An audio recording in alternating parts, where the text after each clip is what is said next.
ఓం శ్రీ గణేశాయ నమః. శ్రీమాత్రే నమః. శివాయ గురవే నమః. శ్రీకృష్ణ పరబ్రహ్మణే నమః. శ్రీరామాయ నమః. శ్రీ గురుభ్యో నమః. నారాయణం నమస్కృత్య నరం చైవ నరోత్తమం దేవీం సరస్వతీం వ్యాసం తతో జయముదీరయేత్. సచ్చిదానందరూపాయ విశ్వోత్పత్యాదిహేతవే తాపత్రయ వినాశాయ శ్రీకృష్ణాయ వయం నమః. ఆపదాం అపహర్తారం దాతారం సర్వసంపదాం లోకాభిరామం శ్రీరామం భూయో భూయో నమామ్యహం. ప్రియ భగవద్బంధువులారా, మోహనవాణి ఛానల్లో ఈ వీడియోని వీక్షిస్తూ ఉన్నటువంటి భక్తామ తల్లులకు తండ్రులకు ముందుగా నా యొక్క సాధువాదాలు. ఈరోజు శ్రీమద్ రామాయణంలో ఉడుతా భక్తి అనేటువంటి అంశాన్ని చూద్దాం. వాస్తవానికి వాల్మీకి రామాయణంలో ఈ ఉడత ప్రస్తావన ఎక్కడా లేదు. మరి ఈ ఉడత ఎక్కడి నుంచి వచ్చింది రామాయణంలోకి అని పరిశోధిస్తే మన తెలుగు ఉడతే ఇది. అంటే గోన బుద్ధారెడ్డి గారు రచించినటువంటి శ్రీ రంగనాథ రామాయణంలో ఉన్నది ఈ ఉడత. ఉడతా భక్తి ఏదో మాకు ఉన్నంతలో మేము ఇచ్చాం అని అంటుంటాం మనం. అంటే మా శక్తి మేరకు మేము చేశాం అనే మాట మనం తరచుగా వింటుంటాం. ఏదైనా ఒక కార్యక్రమానికి ఎంతో కొంత సహాయం చేస్తే ఏదో ఉడతా భక్తిగా మేము ఇస్తున్నాం అంటాం. అంటే ఉడతా భక్తిగా అంటే అల్పంగానో స్వల్పంగానో నామమాత్రంగానో చెయ్యడం అని మాత్రం కాదు. ఎంత చేశాం ఎంత ఇచ్చాం అని కూడా కాదు. త్రికరణ శుద్ధిగా మన శక్తి మేరకి, శక్తి వంచన లేకుండా చేసినటువంటి పనులని దేవుడు మెచ్చుకుంటాడు. దేవుడే కాదు, లోకం కూడా మెచ్చుకుంటాడు. ఈ మాట చెప్పింది ఎవరు? అన్నమయ్య గారు. భగవద్గీతలో ఏం చెప్పాడు పరమాత్మ? పుష్పం పత్రం ఫలం తోయం యోమే భక్త్యా ప్రయచ్చతి అన్నాడు. అంటే నిర్మలమైనటువంటి బుద్ధితో, నిష్కామమైనటువంటి భావనతో సమర్పించేటటువంటి ఒక పత్రం కానీ, ఒక పండు కానీ, కనీసం ఇన్ని నీళ్లు కానీ నేను ప్రీతితో స్వీకరిస్తాను అంట పరమాత్మ. దాన్ని నేను ప్రీతితో ఆహారంగా తీసుకుంటాను అంటున్నాడు. ఈ మాట చెప్పింది కృష్ణ పరమాత్మ భగవద్గీతలో. అంతకంటే ఇంకేం కావాలి? ఈ మాట అన్నామని ₹1,00,00,000 ఉన్నవాడు 100 రూపాయలు దానం చేయటం అనేది మాత్రం అది అందే. పరమాత్మ చెప్పాడు కదా ఫలం పత్రం అని. అది కాదు. 100 రూపాయలు ఉన్నవాడు 10 రూపాయలు దానం చేస్తే వాడి శక్తికి మించి దానం చేసినట్టే. అదే ₹1,00,00,000 ఉన్నవాడు 1,00,000 రూపాయలు దానం చేస్తే గొప్ప. ఇది గుర్తుపెట్టుకోవాలి.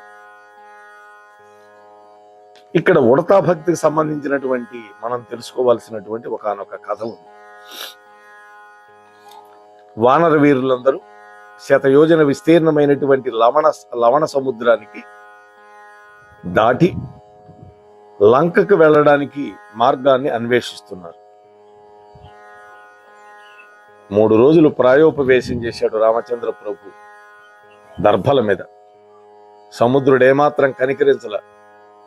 లక్ష్మణ ధనస్సు అందుకో, ఈ సముద్రుడు సంగతి తేల్చేస్తానన్నాడు రామచంద్ర ప్రభు.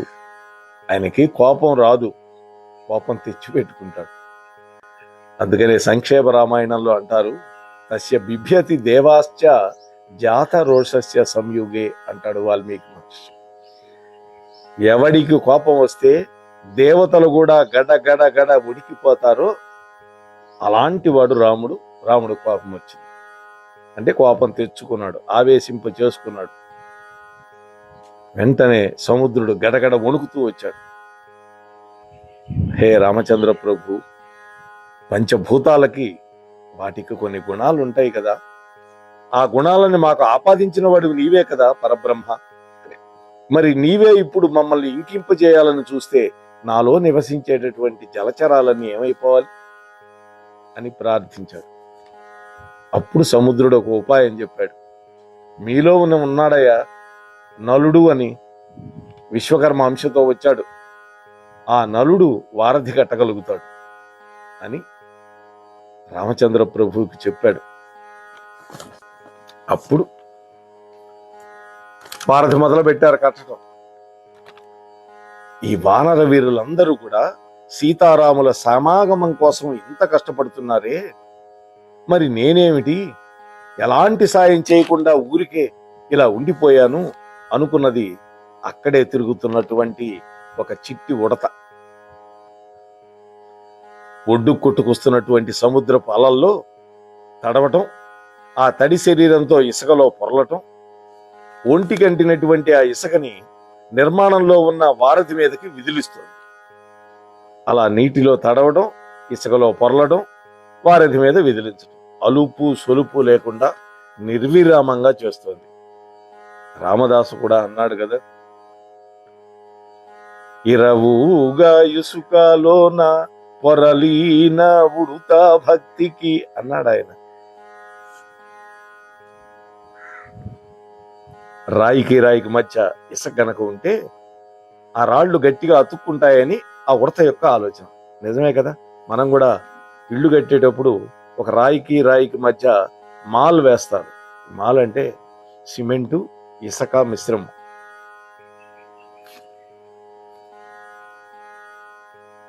నిజమే కదా దాని ఆలోచన. కానీ దాని శ్రమను ఎవరు గుర్తించట్లా.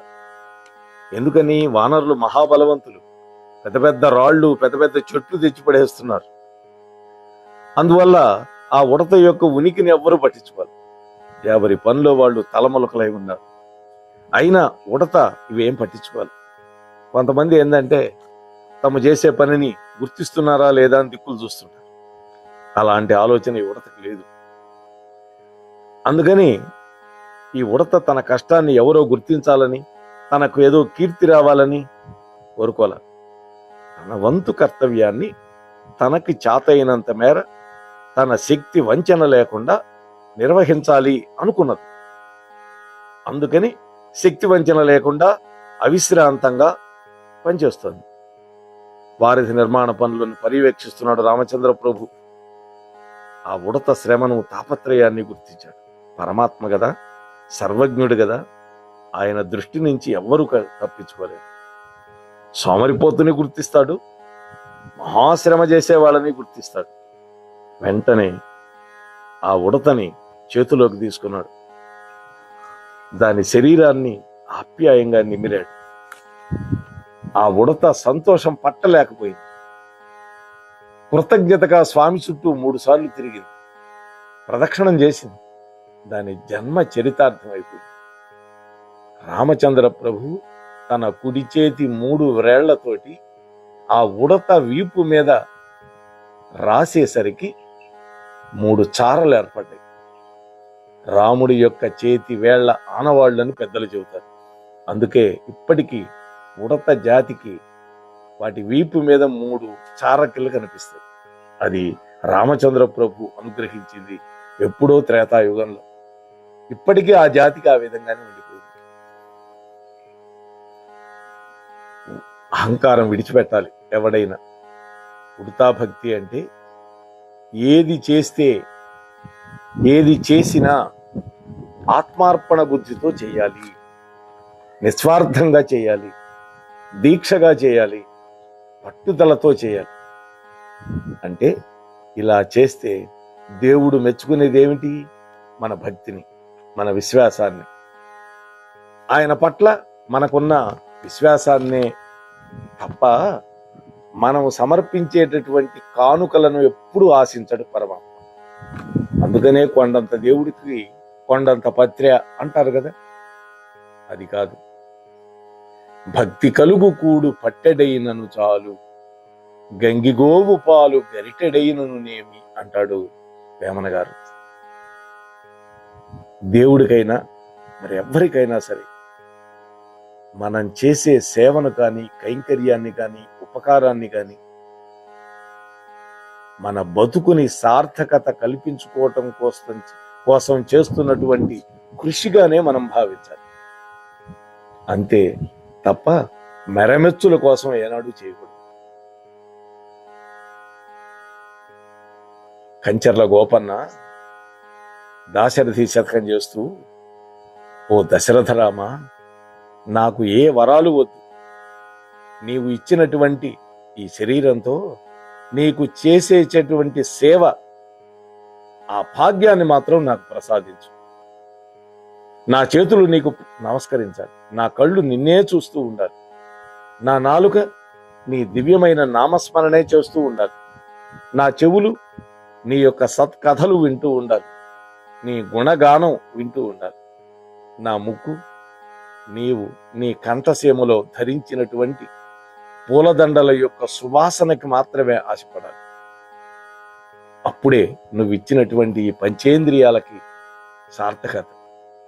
అలా చేస్తేనే నా ఇంద్రియాలు నాకు మోక్ష సాధకాలు అవుతాయి, లేకపోతే మోక్షానికి ప్రతిబంధకం అవుతాయి అంటాడు. ఇంద్రియాలను గెలవడం తేలికైన పని కాదు. కొండలను బండలను సముద్రంలో తేలేలాగా చేయాలన్నా, విషయాసక్తి నుంచి ఇంద్రియాలని మరల్చాలన్నా జగదేక శరణ్యమూర్తి రామచంద్ర ప్రభు దయ మాత్రం ఉండాలి. అన్నిటికంటే ముందు ఉడతలో ఉన్నటువంటి ప్రేమపూర్వకమైనటువంటి త్యాగ భావాన్ని మనం అలవరుచుకోవాలి. నిష్ఠతో కర్మలు ఆచరించాలి, నిష్కామ కర్మ చేయాలి. భగవద్గీతలో చెప్పాడు, కర్మ చేయటం అనేది జీవుడి యొక్క లక్షణం. కర్మ చేయకుండా ఉండకూడదు. కర్మణ్యేవాధికారస్తే మా ఫలేషు కదాచన అంటాడు. కర్మ చెయ్యి, ఆ కర్మ వల్ల సంప్రాప్తించినటువంటి ఫలాన్ని నాకు ధారపోయి అంటాడు. అందుకనే మనం ఏ పూజ చేసినా, ఏ వ్రతం చేసినా సర్వం శ్రీకృష్ణ చరణార విందార్పణమస్తు అంటాం కదా. ప్రవచనం చెప్పినా ఏ తత్ప్రవచన ఫలం శ్రీకృష్ణ చరణార విందార్పణమస్తు అంటాం కదా. అంటే మన మీద ఏం పెట్టుకోం, అన్నీ ఆ పైవాడికే సమర్పిస్తాం. ఇక్కడ ఉడతా భక్తి అంటే ఇది అర్థం. అంటే మనకు ఉన్నవి కొద్దిపాటి శక్తి సామర్థ్యాలే కావచ్చు, వాటిని సంపూర్ణంగా భగవదర్పణ చేయడమే ఉడతా భక్తి. శ్రమను గౌరవిద్దాం, శ్రమించి పనిచేసే వాళ్ళని ఆదరిద్దాం. సంస్థల నిర్వాహకులు గాని, అధికారులు గాని, మంత్రులు గాని, ఇట్లా అందరూ కూడా తామే అందరికంటే అధికులము అనేటువంటి అహంకారాన్ని గనక వదిలిపెట్టగలిగితే, తనకంటే తక్కువ వాళ్ళని, చిన్న వాళ్ళని చేరదీయగలిగితే, ప్రోత్సహిస్తే వాళ్ళు కూడా అద్భుతాలు సృష్టిస్తారు. ఇది కావాలి, ఈ తత్వం కావాలి. ఈ ఉడత కథ మనం ఇందాక చెప్పుకున్నట్టుగా శ్రీమద్ వాల్మీకి రాయలేదు. ఇందాక మనం చెప్పుకున్నాం, గోన బుద్ధారెడ్డి గారు తన యొక్క రంగనాథ రామాయణంలో ఉటంకించారు. అంటే మహాత్ములు ఎవ్వరు ఇటువంటివి చొప్పించినా కూడా అవి మనకి ఒక సందేశాన్ని ఇస్తున్నాయి. అది ఇందులో ముఖ్యం. అటువంటి దివ్య సందేశాన్ని మనం ఇందులో నుంచి పట్టుకోవాలి. అంటే ఉడత వాస్తవానికి ఒక అల్పజీవి. అటువంటి అల్పజీవి కూడా శ్రీరామచంద్ర ప్రభు యొక్క కార్యంలో తాను కూడా పాలు పంచుకోవాలి అని ఆలోచన చేయడం. అంటే మనకు కూడా ఎక్కువ శక్తి సామర్థ్యాలు లేకపోయినా ఈ సమాజం యొక్క హితం కోసం పాటుపడేటటువంటి తత్వాన్ని ఈ ఉడుత సాయం అనేటువంటి కథలో నుంచి కనుక మనం గనక ఒడిసి పట్టుకోగలిగితే, రామచంద్రమూర్తి యొక్క కరస్పర్శకు నోచుకొని తమ జాతి మొత్తానికి కూడా 3 గీతలను ఏర్పాటు చేసిందే ఆ ఉడత. అలాగే మనం కూడా మనతో పాటు మన ముందు తరాల వాళ్ళని, మన తర్వాత వచ్చేటటువంటి తరాల వాళ్ళని కూడా చక్కగా తరింపజేయగలిగేటటువంటి పని మనం చేసిన వాళ్ళం అవుతాం. అలా అటువంటి సాధన చేయడంలో మనకి కావలసినటువంటి శక్తియుక్తులన్నీ కూడా ఆ పరమాత్మ మనకు అనుగ్రహించాలని మనసా వాచా కర్మణ ఆ శ్రీరామచంద్రమూర్తి యొక్క పాదార విందాలని గట్టిగా పట్టుకొని ప్రార్థిస్తూ ఉన్నాను. మన అందరి తరఫున స్వస్తి. మోహనవాణి తెలుగు పోడ్కాస్ట్ వింటున్న శ్రోతలందరికీ హృదయపూర్వక ధన్యవాదాలు. వినండి, వినిపించండి, వింటూనే ఉండండి మోహనవాణి తెలుగు పోడ్కాస్ట్. మీరు వింటున్నారు మోహనవాణి.